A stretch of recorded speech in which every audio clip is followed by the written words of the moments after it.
I am May Grace Salazar and I teach 7th grade English. In today's 21st century classrooms, it is important that learners know how to evaluate information and be creative and innovative when they accomplish tasks.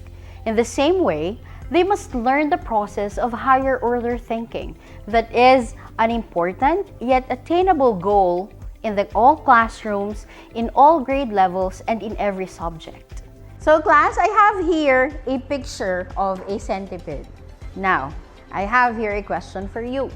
If you were given a chance to ask a question about the centipede, what question would it be? Yes, Amanda. How would it feel as a human to walk with so many pairs of legs? That's a very good question. When we plan for our lessons, activities that develop learners' creativity and critical thinking and other higher order thinking skills must be one of our top priorities. We will be having the next activity. This is the face foldable. Okay? I have prepared templates for you to accomplish.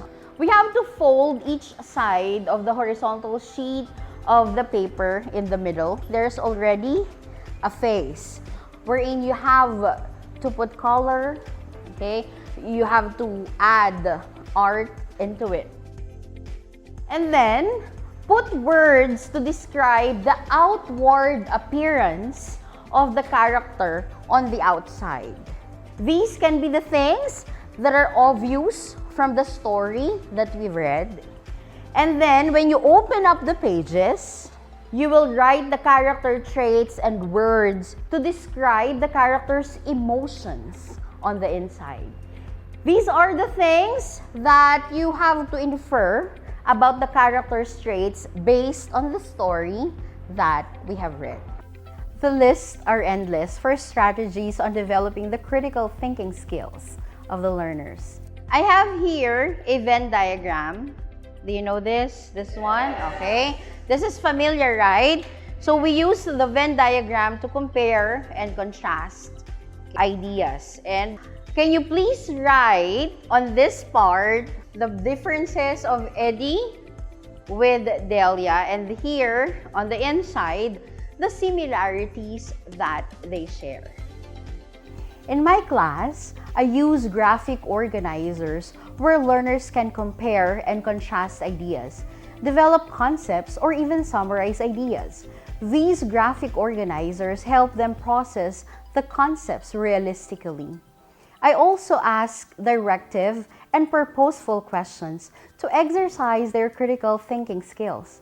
I use guide questions because through this, they can be guided in concept development.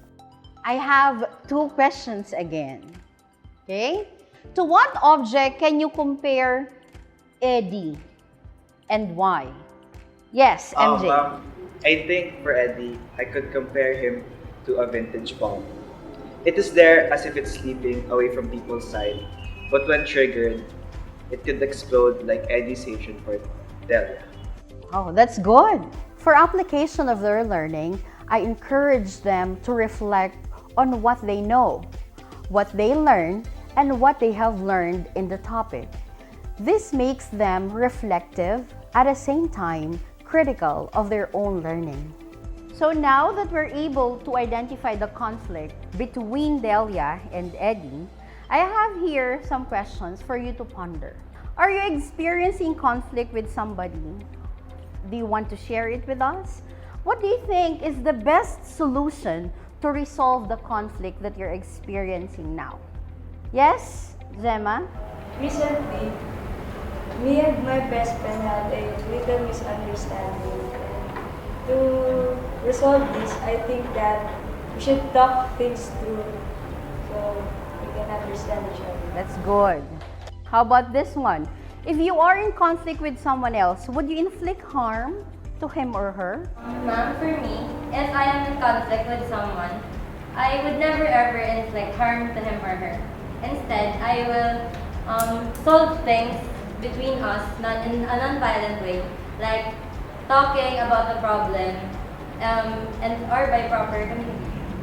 That's good. For me, creative thinking skills are as important as critical thinking skills. I allow my learners to think out and beyond the box through divergent thinking strategies.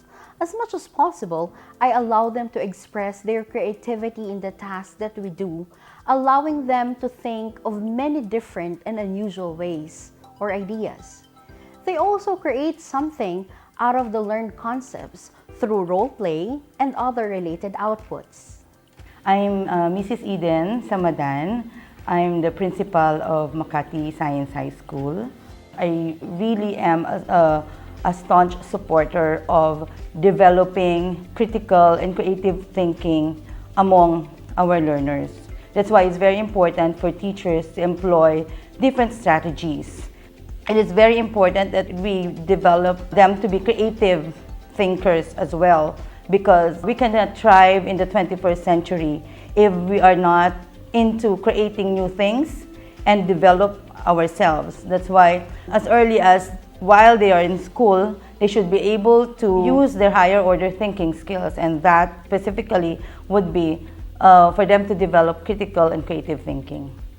I can say that critical and creative thinking skills are important life skills that students must learn as early as possible.